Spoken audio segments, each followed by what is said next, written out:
All right. Hello, everyone. I am Leonissa Johnson, and I am excited to present to you about writing clearly and concisely for research. So just a quick overview of what we're going to talk about today. We'll talk first about sort of why clear and concise writing is important. We're also going to talk about common culprits in wordy writing. And then I'm excited to share some exercises that you can use to edit your work and ensure that you are leaving with the most solid piece of writing and product that you can have. So a little bit about me. I am an associate professor here at Clark Atlanta University. I've been here since 2014. I'm a professor in the Department of Counselor Education, where I work with students in the clinical mental health counseling program and the school counseling program. I'm a proud school counselor and excited to educate future counselors. But something else about me is that I really love writing. And in working to put this presentation together, I was thinking about my love for writing and sort of where it comes from. It started when I was really young. I used to love just imagining and writing stories as a young person. I remember in first grade, one of our teachers giving me feedback on something that I wrote. And I remember in my mind thinking about what I agreed and disagreed with about her feedback, but I honored what she said and always enjoyed kind of that process. I love as I got older, I worked for like school newspapers. When I was in college, I went to Hampton University and I was one of the local and news editors for the Script, which was our school paper. And in that, I learned a lot about how to write in print and write for wider audiences, which meant I had to be a lot less verbose in my writing. And then, of course, as a scholar, I have had to engage in research and scholarship. And so conducting research studies and learning about the experiences of students in school, the experiences of students who are getting prepared to go in different behavioral health professions, engaging in that process to work from sort of research to publication has meant that I've had to work with other peer-reviewed writers to get feedback and edit down pieces in order to get the pieces published and shared with the wider public. So I really do enjoy writing. I enjoy sort of wrestling with words, and I also enjoy kind of getting engaging in the process from feedback to final product. And so I look forward to talking to you all today about strategies that I use in order to do that. And I'm sure this is not an all-inclusive amount of information, but I'm excited to share things I've learned along the way. So why clear and concise writing? Why does it matter? So when we're thinking about clear and concise writing, we're thinking about two people. One, we're thinking about the writer, and then we're also thinking about the reader. So when we work to clarify our thoughts and our ideas, engaging in sort of these editing and other pieces helps us get clarity as a writer in order to understand what those thoughts and ideas might be. Engaging in clear and concise writing also forces us to think about the most relevant information and ensure that when we have limited space sometimes, like maybe our paper can only be so long or our poster can only be so big, we want to make sure that the substance of what we want to include is there. And so engaging in strategies to make writing clear and concise helps us get across the most relevant information. We also do this because we're thinking about our reader. So when we write clearly and concisely, we are doing this in support of the readers understanding the ideas that we have put onto the page. And I think, there's some writing that we do for ourselves, like maybe journaling or writing in a diary. But most people engage in writing because they're hoping that someone else is going to read and maybe take away something from it, learn from it. And so when we engage in the process of doing things to make our writing more clear and concise, we are supporting the reader and making sure they understand our ideas. We're also giving our reader something, a real gift, which is time. We are helping save the reader's time. So I will say, as an instructor, I enjoy giving feedback to my students, but that takes time, right? And so if you are maybe not in, say, a professor-student relationship, but instead trying to write and have your reader be someone like a supervisor or someone you want to read your novel, or someone, in this case, who you want to read your research report or a journal article or a poster that you've presented, you want to make sure that you're being mindful of how much time it's going to take them to get through what you're presenting. And so clear and concise writing helps you save them time so that they can hopefully enjoy and understand what you're putting out there, rather than getting bogged down in extra words or unclear thoughts. The last reason that I think clear and concise writing matters is because it can translate into other kinds of writing. So of course, I talked about sort of me enjoying creative writing, and then writing as a professor, and writing as writing for a school newspaper, et cetera. But those aren't the only places that I write or that you write. We write to communicate all the time. And so when we are clear and concise in our writing for like more formal projects, it also can help us be clear and concise in other kinds of writing, like emails or memoranda or reports that we have to produce in our work and in our day-to-day activities. And so clear and concise writing can really be important, and it helps us get skills that help us not just in sort of the work of academia, but beyond in the broader world.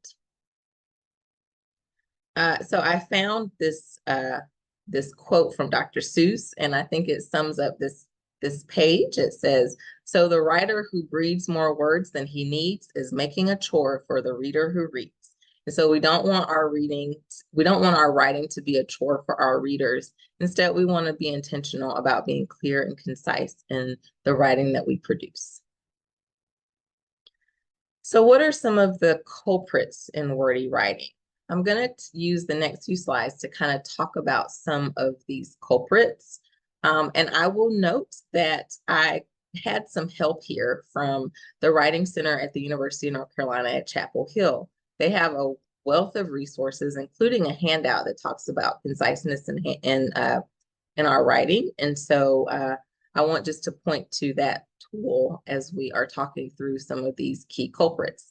But they include things like redundant pairs, qualifiers, prepositional phrases, overused phrases, and passive voice. And again, this is not an exhaustive list, but this is a list I think that I see and that really made sense as I was reviewing and preparing for this presentation. So what are redundant pairs? So redundant pairs occurs when we put together two words with similar meanings. So for example, in our writing, we might say something like first and foremost, or each and every, or hopes and dreams, right? I know I'm guilty of hopes and dreams quite a bit. And so an example is, first and foremost, thank you for participating in this session. Now, while that is a perfectly lovely sentence, the danger of using redundant pairs is redundancy. that you are not saving space for your reader, but instead you are using words that have similar meanings in back to back. And so that is a common culprit that we want to watch out for. Another culprit includes qualifiers. And so qualifiers are defined as words that limit or enhance another word's meaning. And so when I think about these, I have this picture of this award. And so words like best or worst, or other words like always or really, we use qualifiers to signal maybe how important something might be. And so while qualifiers are helpful, like for example, this sentence, students always attend class regularly, if we use them too much in our academic writing, they can increase wordiness. And so there may be more concise ways to get that point across without using clarifiers. So we want to be careful about those.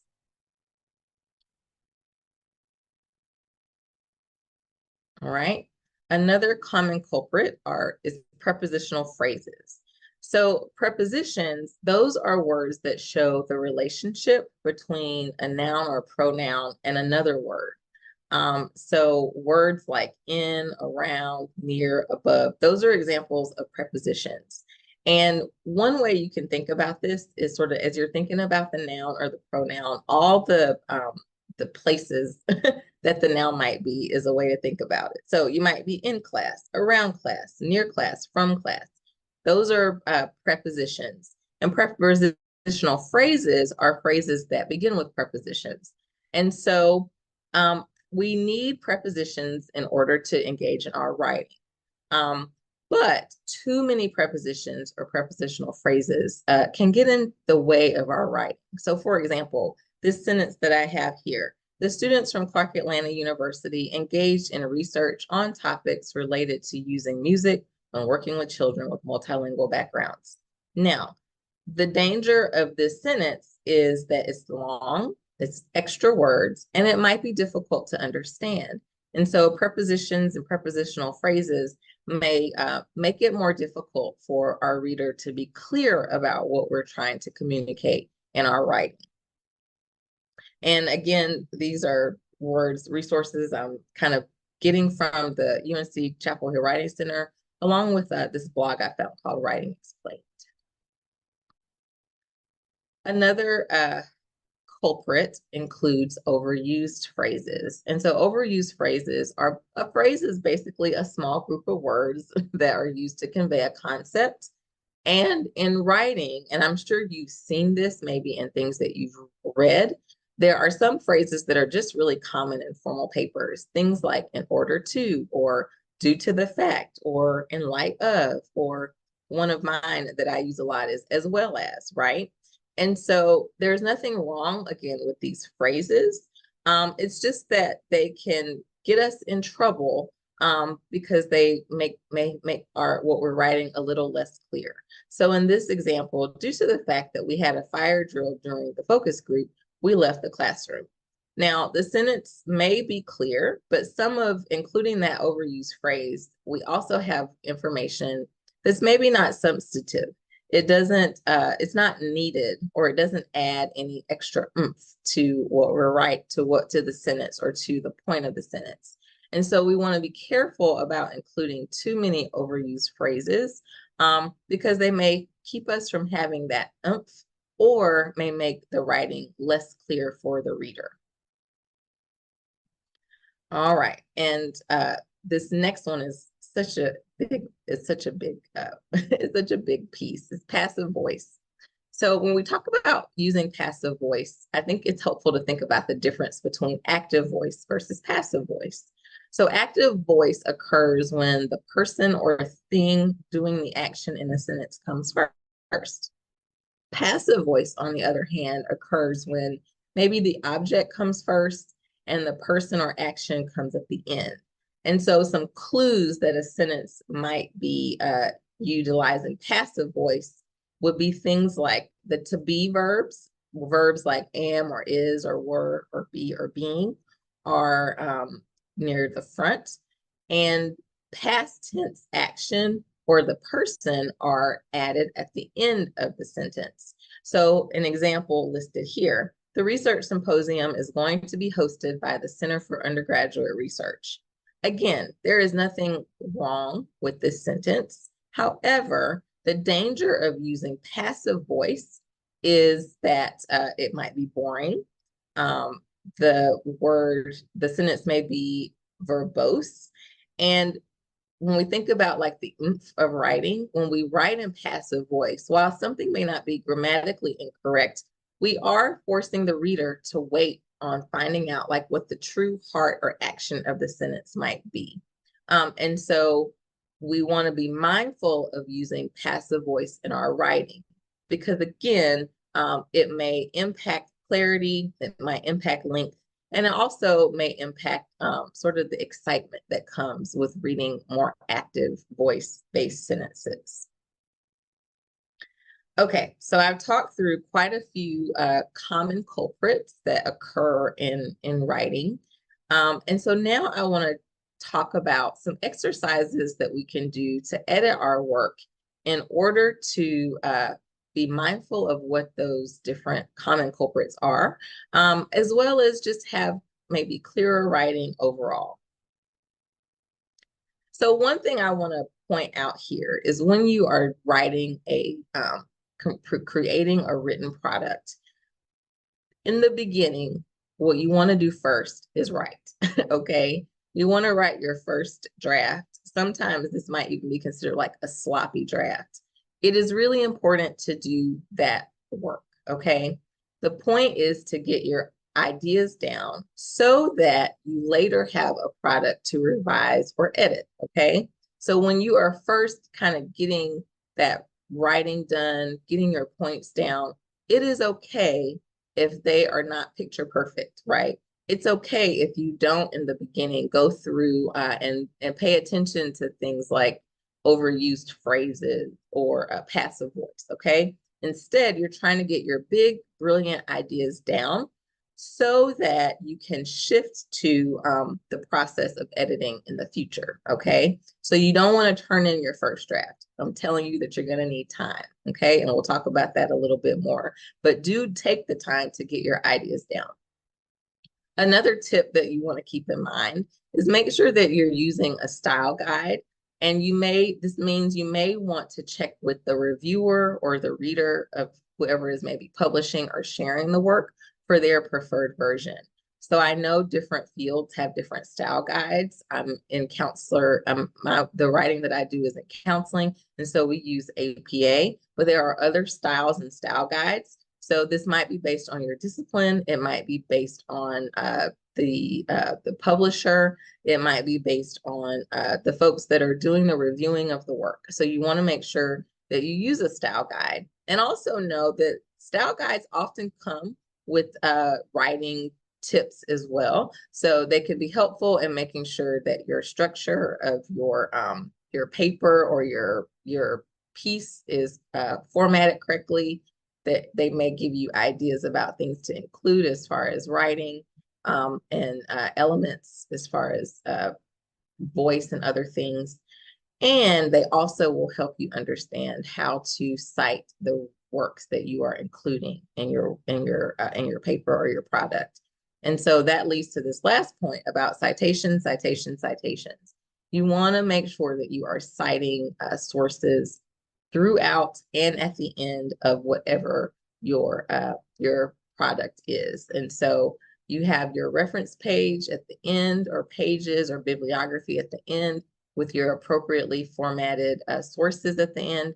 But you also want to include citations throughout your product so that the reader knows sort of what is informing the ideas that you're including in your paper or your product, okay? So write your draft, get it down, collect those sources as you go along, and then prepare for this next step. So this next step is actually language that I borrowed from a former professor that I had, Dr. Andy Wilson. And he encouraged us as graduate students to do the following steps: to write, edit, chill, edit, and repeat until we had a product that we were satisfied with, okay? And so when we write, edit, chill, edit, repeat, we're doing something really important. One is we are wrestling with those words that we've put together, but we're also allowing the writing to get cold. And then we're giving ourselves time to come back to the writing with fresh eyes. And I think that that's a big piece when we're thinking about editing our work. We want to, or ensuring that the work that we have is clear and that the thoughts are clear. When we're writing initially, we're really close to the words that we're putting on the page. And so we may think it sounds just fine, but if we sit it to the side and come back with fresh eyes after we've allowed it to chill a little bit, we can come back and sometimes more clearly see where we can make our words, where we can make our sentences more concise, where we can make our ideas more substantive and more potent. So we're going to take Dr. Andy's advice and write, edit, chill, edit, and repeat. There are additional exercises that we can engage in to work with our inner editor. So we're thinking about when we come back with those fresh eyes, what are some exercises we can do to address maybe things that may be wordy or not as clear and concise as we hope that they will be. So one thing that you want to do is create a personal checklist. So we talked about some common culprits earlier. When you're creating your personal checklist, you're going to think about, well, what are some of the common culprits that I have in my writing, right? You're going to think to yourself about what are things that I do. I know I explained phrases earlier that I use often, or I'm guilty of using passive voice, right? So in the beginning, you're going to think about what those common culprits are, and you're going to make a personal checklist of those culprits. And when you pick up and go back to your, after you've let your piece chill and you pick it back up to write again, on purpose, you're going to look out for those culprits during your editing. Okay. Now, what I've come up with are some, maybe some cute little terms to help you remember or think about what to go back and look for. And so I've used clues about what some of these common culprits are to name or inform what this editing exercise might look like. So one of the first things you might do is an exercise that I like to call the bottom line. And so what you would do is you would take your paper, your piece, your draft, and you would start from the bottom, and you would read from the bottom up your paper or your product, one sentence at a time. And so what this does is, number one, because when we sometimes write, we get really close to our words, reading from the bottom up helps the sentences stand out more distinctly, because we're not reading them in order or in the order that we created them, but instead we're reading them kind of sentence by sentence. So we will begin from the bottom up. Once we've started with this process, we're going to remember our personal checklist for some of the different editing or some of those common culprits that we use in our writing. All right, another editing exercise that we might use, we might strike through redundant pairs. So what does this look like? So the exercise is we strike through each and every redundant pair. Now, I talked before about what redundant pairs are. They're those words that are used kind of that have similar meaning and they're used side by side, right? And so to help you remember what that is, you're going to strike through each and every redundant pair. So let's see what this looks like. So I have a sentence. The end result of this test, ... Okay. If you did this exercise, you would look at the sentence or look at that phrase, and you would strike through the redundant pair. And in this sentence, it's in the result, okay?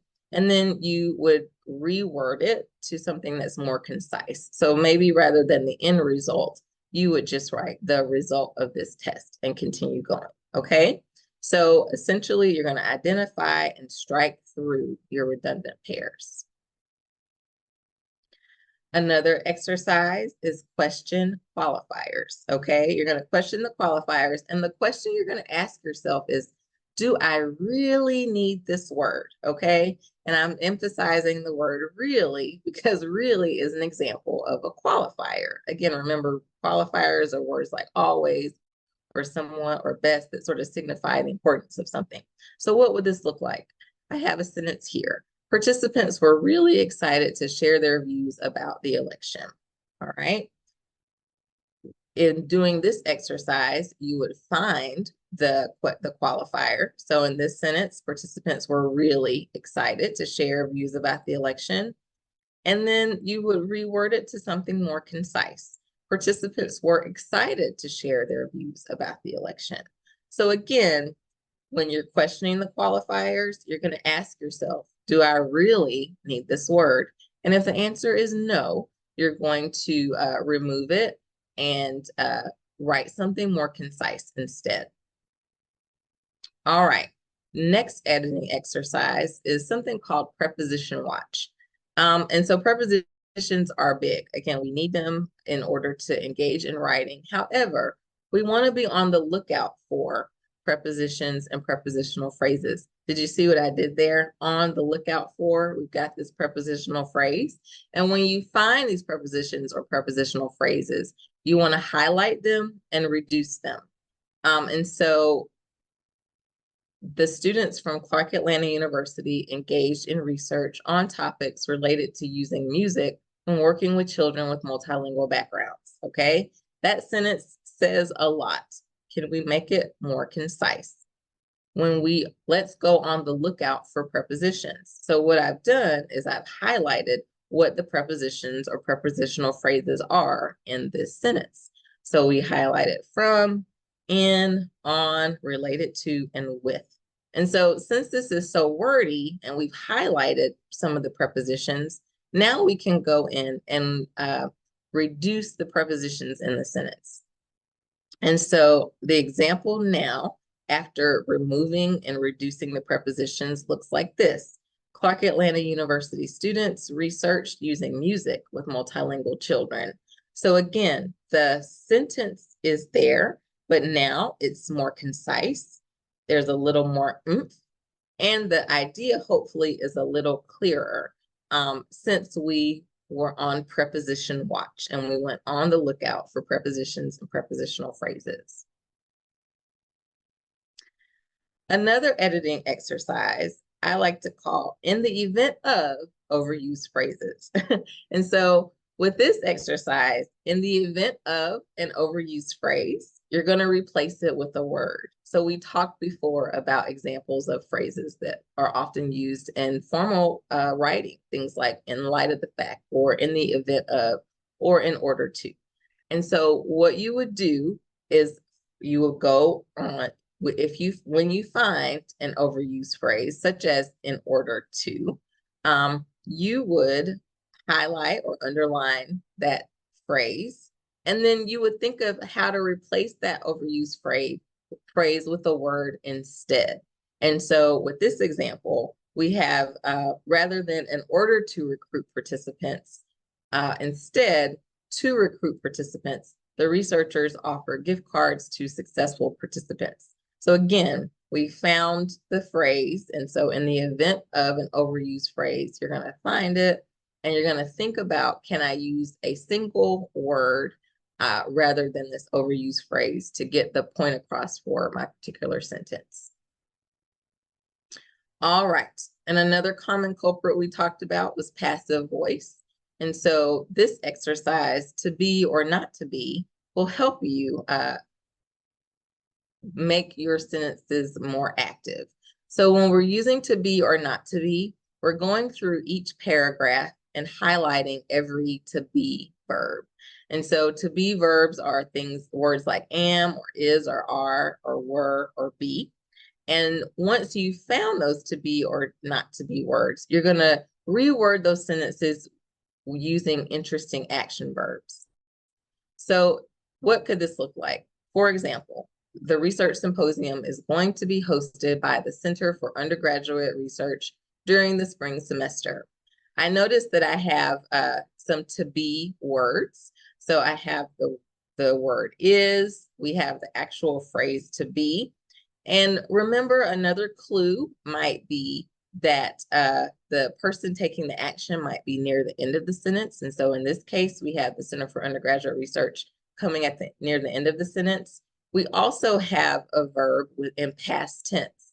So what we would do to make this more concise is we would attack these to be and not to be verbs and find more interesting or change the placement of the action verbs that we have already included. So in this example, we've rephrased. And so now a more concise version of the sentence could read, the Center for Undergraduate Research will host the annual research symposium for next spring. So again, we've removed some of those terms and we've put the doer at the beginning of the sentence, and we've talked about what they are going to do in a more active phrase. Another editing exercise that you can use, particularly as you're thinking about your entire paper, is going through for clarity to make sure that you have sentences that kind of help bridge the gap. And so what you could do as you're reading your paper, maybe rather than from the bottom up, but instead from the top down, you can go through and highlight the transition sentences that you've included maybe in your paragraphs. And if you notice that there is not a transition sentence, that is a signal, ding, ding, ding, that you need to add one, okay? And then beyond highlighting those transition sentences, you want to ask yourself some questions. Are they interesting? Are they accurate? Are they sophisticated? Sometimes for me, this looks like doing things like, have I used the same words recently or in the next paragraph? And if so, I might need to tweak or adjust those words so that the phrasing is a little more clear. And then finally, you can also underline your thesis or your topic sentences and ensure that they are there. And also identify your conclusion sentences for each body of the paragraph. And what this exercise does is it helps you see some of these pieces that we use to ensure that we're giving our readers a map or a guide, things like transition sentences, thesis sentences, conclusion sentences. On purpose, we're highlighting them to make sure they're there, and then we're reading them to make sure that they're clear. And we are ensuring with the paper overall that we kind of have a map throughout the paper in order to help the pieces of the paper kind of flow and come together more clearly. All right. Another tip that I think is really important, an exercise, is proofreading with a partner. And so you want to make sure that you are rereading your paper. So you've done these exercises, you've let them chill, and now you're revisiting the paper again and again. One way to revisit is to read the draft out loud. When you do this, you allow yourself to not just see the words, but also hear the words. And when you hear the words, that may help you understand as a listener if what you're saying is actually clear and if it's flowing well. A step beyond reading it out loud for yourself is to read it with a partner or a friend, okay? So if you allow a friend or a colleague to read your draft, they may have even fresher eyes than you have because they didn't sit and write this entire product. So if you allow them to read your draft, they may find or see additional words or pieces that you didn't catch, or they may have ideas about how you might make something even more clear or concise.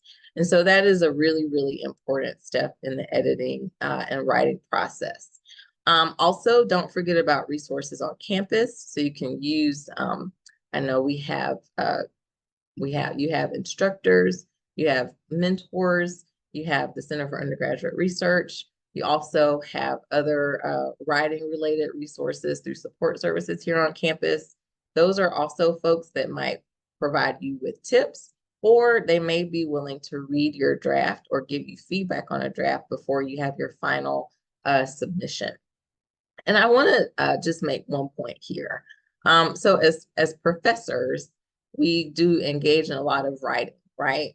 But what students may not always see, and I think this is the case for even authors of things like novels and other pieces, the reader doesn't always see all the editing that occurred before the draft was final, okay?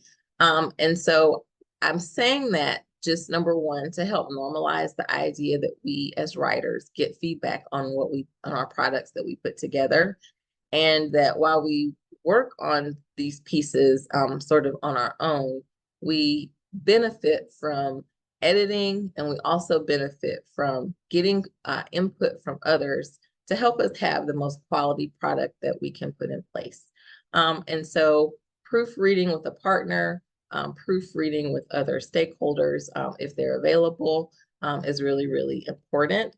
And I think this also goes back to that time piece. You want to give yourself enough time to write a draft, edit, revise with your own editing, and then give other folks an opportunity to give you feedback so that you can incorporate the relevant feedback as needed in getting your final product.